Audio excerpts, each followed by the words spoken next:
Ever wonder why it seems there's so much disinformation out there about political parties, or where this disinformation originates from? Grab your mug, I'm about to spill the tea. Have you ever heard of an organization called Canada Proud? Yeah, me neither, at least before a couple of weeks ago. Apparently, I don't spend enough time on social media. But here's what I learned. Canada Proud is a network of conservative groups and social media pages founded by activist Jeff Ballingall. It is a propaganda pipeline designed to confuse and divide Canadians, to make a mockery of electoral laws and create bias-reinforcing social media content that seeks to polarize their followers.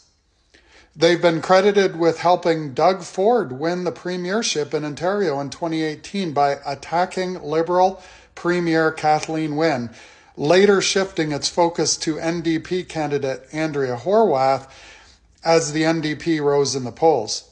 The group spent approximately $60,000 on television ads and engaged in door-to-door canvassing during that election cycle. The group is very active with social media marketing, particularly on Facebook, where it engages in micro-targeting. The group then announced its intentions to target Prime Minister Justin Trudeau going forward, and now Mark Carney, of course. And Jeff Ballingall established a similar BC Proud Facebook page to target elections in British Columbia and has started another site to target Quebec. Sister pages have also been established in pretty much every other province in Canada since. But they've been called out by multiple legitimate media outlets for promoting false information and for unethical conduct. This has exhibited itself in our current federal election. Canada Proud created those photoshopped photos of Carney with Epstein, as well as the photos of Carney shaking hands with Chinese politicians, and for the graphic of a page out of Carney's book suggesting he wants to take away all your rights and destroy the country. They've also produced memes and posts suggesting Carney is guilty of plagiarism on his doctoral thesis and of tax evasion. So in other words, all those talking points you see in social media posts, yeah, they originated from Canada Proud.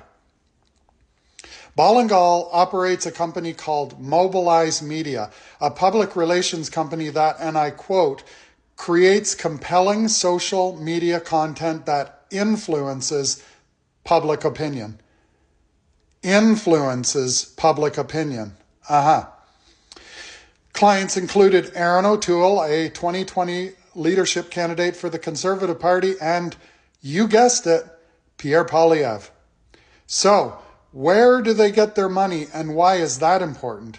Well, oil companies have made contributions to the network of Proud groups across Canada.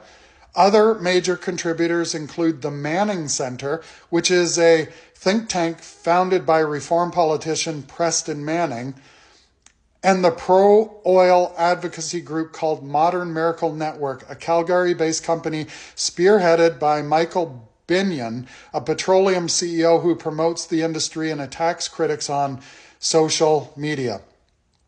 In Ontario, major contributors are predominantly construction companies. One of the largest single contributors is Mattamy Homes, who gave $100,000. But a total of $500,000 was raised back in 2018. They've significantly increased that since.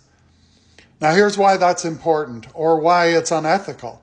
Because Ontario's rules restricting political donations do not apply to third parties, such as Ontario Proud, the group can accept contributions from diverse sources normally barred from contributing to political parties and candidates, and then use that money to sway an election. So, when they started fundraising and designing their attacks, they did so under a cover of secrecy that Canada's election laws, as well as some provincial rules, afforded them.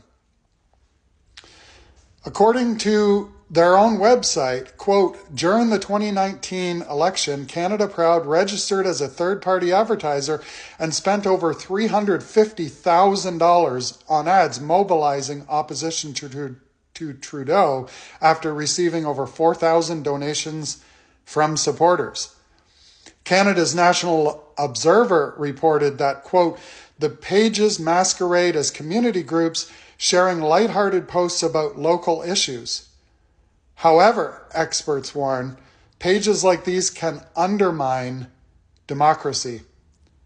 Indeed, they're dangerous, and it's why you're seeing so much disinformation about our current election.